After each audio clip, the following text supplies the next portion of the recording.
I created this video to help those looking to shed some extra weight.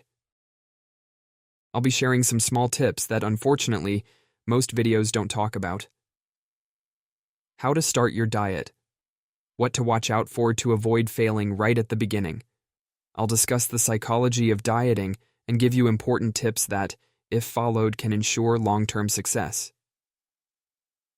Before you spend a small fortune on nutritionists or their books, please take a moment to watch this video.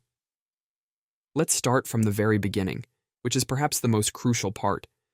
When should we start our diet? You're likely familiar with statements such as, "I'll start on Monday," or considering a fresh start at the beginning of the month or the new year. This is exactly where the problem begins.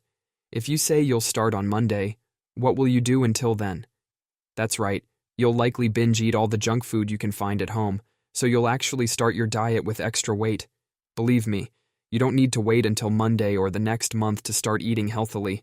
But here's the most important question. How do I start my diet? The most crucial advice I can give you is this. You need to change your mindset. You're not preparing for a finite diet that lasts 30, 60, or 90 days. What will you do after those 60 days are up? Yes, you'll probably go back to binging on poor quality food. What you need is a fundamental lifestyle change. This is why 90% of people fail, because they view it as a temporary diet rather than a change in lifestyle. The next important step, once we've sorted things out in our minds, is another crucial thing. Clean out the kitchen. And by this, I don't mean just washing the taps or cleaning the coffee maker, but getting rid of the bad and junk food. Trust me, this is an important step. If you don't take action, the thought will persistently swirl in your mind that there's still a bit of biscuit left in the cupboard or some ice cream in the fridge, and it might even occupy your thoughts at night. And now I'm going to share a huge secret with you that you probably didn't know. Refrigerator manufacturers put lights in fridges so you can easily find what you're looking for at night. But jokes aside, once we've decided to embark on a lifestyle change, organized our minds and our kitchens, it's time to move on to the next important thing. Basic concepts. What do I mean by this? Consider delving into the basics. What proteins, various types of carbs, from complex to simple, and fats really mean for you. You don't need to become an expert or personal trainer, but you should be familiar with the basic concepts and understand what your body needs. Now that we're clear on the basic concepts, let's move on to the next step, shopping. I have an important tip for you at this stage. Never go shopping on an empty stomach. And why is that? If you shop while hungry, you'll end up buying many things you suddenly crave, like chocolate or ice cream. Aim for purposeful shopping. I know this isn't always easy since store marketers often rearrange the layout to ensure you can't easily find what you're looking for, encouraging you to buy more, but strive for purposeful shopping. Writing a shopping list can help a lot. After shopping, let's move on to the next important step. Kitchen technology, or how we prepare our food. I recommend steaming, boiling, and grilling.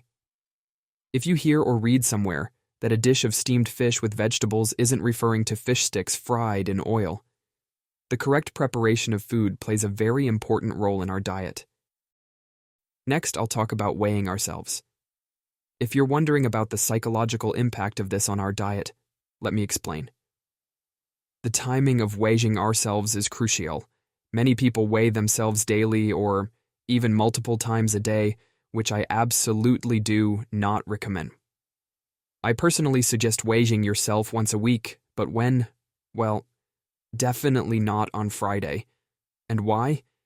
If we weigh ourselves on Friday and see good results, what do we say? Yes, I did so well, I can reward myself this weekend because I ate so well all week. I recommend weighing yourself on Monday morning. Thinking about standing on the scale again on Monday can help us stick to our diet over the weekend. As we come to the end of this video, there's an important point I need to mention, which many of you may already know, but it could be vital information for beginners. Let's talk about fluid and fruit consumption. When I refer to fluid intake, I'm exclusively talking about water, not beer, apple cider, or hot chocolate. Avoid sugary drinks.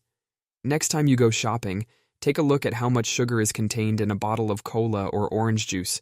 You'll be surprised. We also need to be cautious with fruit consumption. Fructose works in our body in a way that affects our insulin levels, which unfortunately does not aid our weight loss. Of course, we can add some fruit to our diet for variety, but I don't recommend excessive fruit consumption.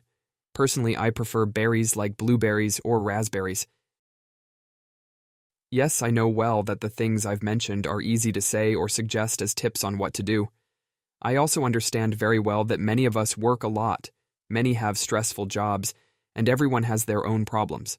I know that for a mother with 3 children, it's much harder to find time to prepare meals in advance, or that after a 10-hour stressful day at work, the only joy when we get home tired in the evening might be snacking in front of the TV or drinking a glass of wine. I completely understand these things.